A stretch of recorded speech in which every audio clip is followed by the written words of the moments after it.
Welcome to special analysis. నేను రమా మండవ.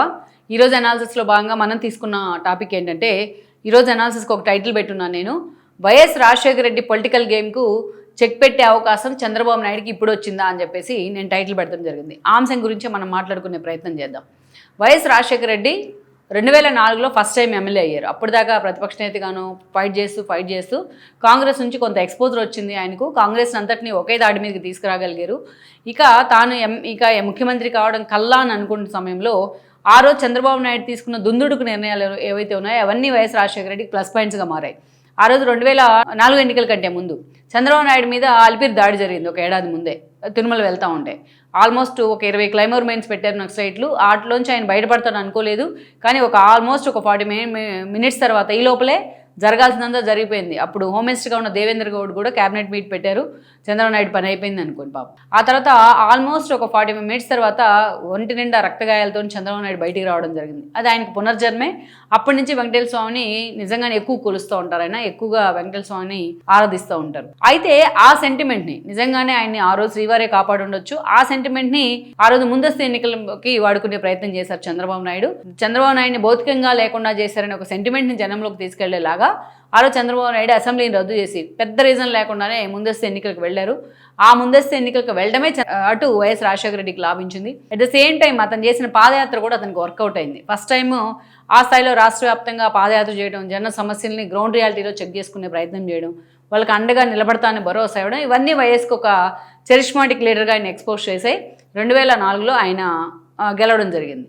అయితే 2009లో కూడా ఆయనకు ఒక ఛాలెంజ్ ఆ ఎన్నికలను గెలవడం అయింది. అంత ఆషామాషిగా గెలవలేరు. చంద్రబాబు నాయుడు చరిష్మా ముందు, చంద్రబాబు నాయుడుకు ఉన్న ఒక బ్రాండ్ ఇమేజ్ ముందు తను దెబ్బైపోతానని వైఎస్ ముందుగానే గ్రహించారు.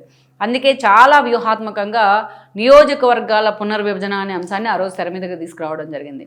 పూర్తి స్థాయిలో తనకి సపోర్ట్ చేశాను, తనకి అన్యాయులుగా వ్యవహరించే అధికారులని తన తొత్తులుగా వేసుకున్నారు, తన ఫాలోవర్స్గా వేసుకొని చాలా సీరియస్గా ఆ రోజు పునర్విభజన జరిగింది.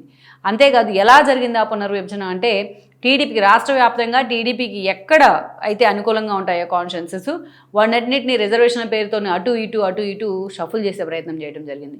చాలా దారుణంగా టీడీపీ పాకెట్స్ మొత్తాన్ని తీసుకెళ్ళి ఎక్కడో దూరంగా పడేయడం, లేకపోతే ఆ నియోజకవర్గంలో టీడీపీ ఓట్ బ్యాంక్ మేజర్ షేర్లో ఉంటే దాన్ని స్ప్లిట్ చేసే ప్రయత్నం చేసి వాటిని తీసుకెళ్ళి పాకెట్స్గా ఇంకో కాన్స్టిట్యున్సీలో కలపడం, దీనికి తోడు రిజర్వేషన్ అనే అంశాన్ని వాడుకోవడం, ఇలాగ జరిగింది. నిజానికి మనం చూస్తే ఫర్ ఎగ్జాంపుల్ నేను ప్రకాశం జిల్లాదే తీసుకుందాం. ప్రకాశం జిల్లాలో కాన్స్టిట్యున్సీ అంతకుముందు ఒంగోలు కాన్స్టిట్యున్సీ కింద ఉండేవి ఇవన్నీ, ఏదైతే మనం చెప్పుకున్న మద్దిపాడు మండలాలు ఇవన్నీ కూడా. దాన్ని తీసుకెళ్ళి ఎక్కడో ఒంగోలు కామడ దూరంలో ఉన్న సంతనూతలపాడులో పడేశారు. సంతనూతలపాడులో పడేసి సంతనూతలపాడు కాన్స్టిట్యున్సీ చేశారు ఆ మద్దిపాడు మండలాన్ని. మద్దిపాడు మండలం నుంచి ఒంగోలుకి నేషనల్ హైవే.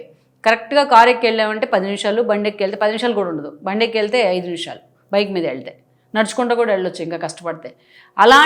అలాంటి ఆ మండలాలను తీసుకెళ్ళి ఎక్కడో ఉన్న సంతనూతలపాడులో రిజర్వ్డ్ కాన్స్టిట్యున్సీలో పడేశారు. అది రిజర్వ్డ్ చేశారు. చూడండి, ఇలాంటి దారుణాలు రాష్ట్ర వ్యాప్తంగా కోకొల్లలు. ఆ రోజు ప్రతిపక్షంలో ఉన్నారు కాబట్టి చంద్రబాబు నాయుడు దాన్ని డినై చేయలేకపోయారు.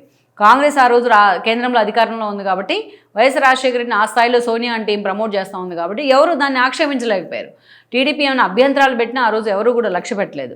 సో 2009 ఎన్నికలకు ముందు వైఎస్ రాజశేఖర రెడ్డి నియోజకవర్గాల పునర్విభజన పేరుతో చేసిన అరాచకము టీడీపీ మూలాలను దెబ్బకొట్టింది. టీడీపీ పునాదులను కూడా కదిలిపడేసింది. అప్పటి నుంచి ఇప్పటిదాకా కొన్ని కాన్స్టిట్యున్సీస్లో రిపీటెడ్గా టీడీపీ ఓడిపోతా వస్తుందంటే ఇదే కారణం. రిపీటెడ్గా కాంగ్రెస్ ఓట్ బ్యాంక్ ఏమైంది, ఆ తర్వాత వైఎస్ రాజశేఖర రెడ్డి చనిపోయిన తర్వాత జగన్మోహన్ రెడ్డి డిఫరెంట్ పరిస్థితుల్లో ఆ ఓట్ బ్యాంక్ మొత్తం కూడా 2-1 జగన్మోహన్ రెడ్డి వైపు క్యారీ అయింది. అందుకే మీరు చూస్తే చాలా ఎస్సీ/ఎస్టీ కాన్స్టిట్యున్సీస్లో కాంగ్రెస్కి ఎలా అయితే అండగా ఉన్నారో అలాగే జగన్మోహన్ రెడ్డికి ఆ కాన్స్టిట్యున్సీస్ అండగా నిలబడుతూ వచ్చినాయి. మొన్నటి ఎన్నికల్లో apart from caste and creed ఎన్నిక జరిగింది. రాష్ట్రాన్ని కాపాడుకోవాలని ఒకే ఒక లక్ష్యంతో జగన్మోహన్ రెడ్డి వద్దు అనుకున్నారు కాబట్టి 3 పార్టీలు కలిసినాయి కాబట్టి ఎప్పుడు చూసిన రిజల్ట్ ఆ 3 పార్టీలు చూసినాయి. కానీ గతంలో మాత్రం కాంగ్రెస్ సీట్లన్నీ కూడా మ్యాక్సిమం వైఎస్ఆర్సీపీ క్యారీ ఫార్వర్డ్ అవుతూ వచ్చాయి. సో అంటే వైఎస్ రాజశేఖర రెడ్డి చేసిన నియోజకవర్గాల పునర్విభజన టీడీపీని ఇన్ని దశాబ్దాల పాటు, ఇన్నేళ్ల పాటు టీడీపీని ఎఫెక్ట్ చేసింది. సో ఆ తప్పును సరిదిద్దుకునే అవకాశం చంద్రబాబు నాయుడుకి రాలేదు. నిజంగా 2014లో ఆ రోజు అప్పుడే రాష్ట్ర విభజన జరిగిన సందర్భం, అప్పుడే అనాథలాగా రాష్ట్రం మిగిలిన సందర్భం.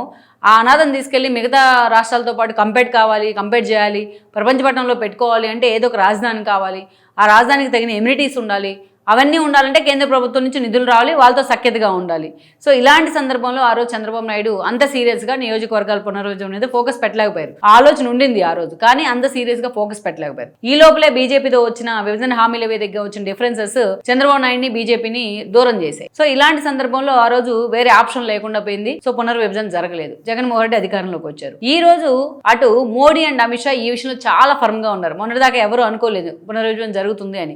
దానికి చాలా ప్రాసెస్ ఉంటుంది, చాలా కసరత్తు చేయాల్సి ఉంటుంది. ఇప్పుడు ఉండదేమో, నెక్స్ట్ టైం మోడీ వస్తే అప్పుడు అవకాశం ఉంటుందేమో అని అందరూ అనుకున్నారు. అయితే ఈ అనుమానాలన్నింటినీ పటాపంచలు చేసే విధంగా అమిత్ షా ఇటీవలే తన పార్టీ ఎంపీలతోని, మిగతా చాలా పార్టీల ఎంపీలతో కూర్చొని అయినా పలువురు ఎంపీలతో ఇది నియోజకవర్గాల పునర్విభజన జరగబోతోంది దేశవ్యాప్తంగా అన్ని రాష్ట్రాల్లో అని చెప్పి ఒక కీలక ప్రకటన చేస్తున్నారు. ఈ క్రమంలోనే ఈ రోజు నియోజకవర్గాల పెంపు కూడా జరగబోతోంది. ప్రజెంట్ 175 అయితే ఉన్నాయో ఆల్మోస్ట్ 268 దాకా వెళ్లే అవకాశం ఉందని చెప్తున్నారు, ప్రత్యేకించి ఏపీలో. అయితే ఇక్కడ ఏంటంటే ఈ రోజు చంద్రబాబు నాయుడుకి ఒక కీలక అవకాశం రాబోతోంది. ఎందుకంటే మొన్న జగన్మోహన్ రెడ్డి జిల్లాల విభజనలో చేసిన గందరగోళాన్ని చంద్రబాబు నాయుడు వచ్చిన తర్వాత సరిదిద్దే ప్రయత్నం చేశారు, ఎస్పెషల్లీ వాళ్ళ జిల్లాలో కడపలోనే. ఈ రోజు చంద్రబాబు నాయుడుకి ఒక అవకాశం. ఎందుకంటే కేంద్రం ఈ బిల్ పెట్టే ముందు రాష్ట్రంలో నియోజకవర్గాలకు సంబంధించి ఓ డ్రాఫ్ట్ నోటుని రాష్ట్రాన్నే తయారు చేయమంటుంది. అంటే ఆల్మోస్ట్ ఈ అంశం చంద్రబాబు నాయుడు చేతుల్లోకి వెళ్తుంది.